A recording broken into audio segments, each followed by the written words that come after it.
My name is Michaela Martin-Worley. I am a part of the Distance PharmD program, and I am from Bentonville, Arkansas. University of Findlay definitely gave me the opportunity to get back to what I really want to do, and that's patient care. And their missions and values aligned with what I was looking at on the website and how I feel about patient care. I really want to get a chance to be a part of an interprofessional team that's responsible for managing the healthcare of the patient, with the patient at the forefront.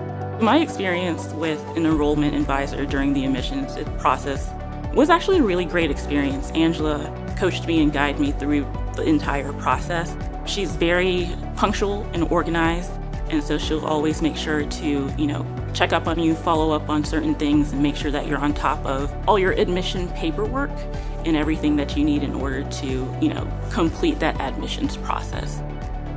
I enjoy coming to campus for the immersions, learning this part of the clinical area is super important, and I'm loving the pharmacy aspect of it.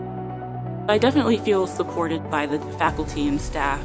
It's wonderful to see them in person because they do care about you throughout the year, and then it's nice to just see their face and just thank them, face to face. The program has been amazing. I've been learning so much. Some of the features that I found most engaging about the online program is the fact that we're able to participate in Zoom meetings with our teachers or asynchronous sessions. However, we do have that opportunity to speak with the teacher, ask any questions. If we're have an area that we might need a little bit more help with, they're always available at that time. It's a doctoral program, so it's not going to be the easiest, but it's definitely going to be rewarding.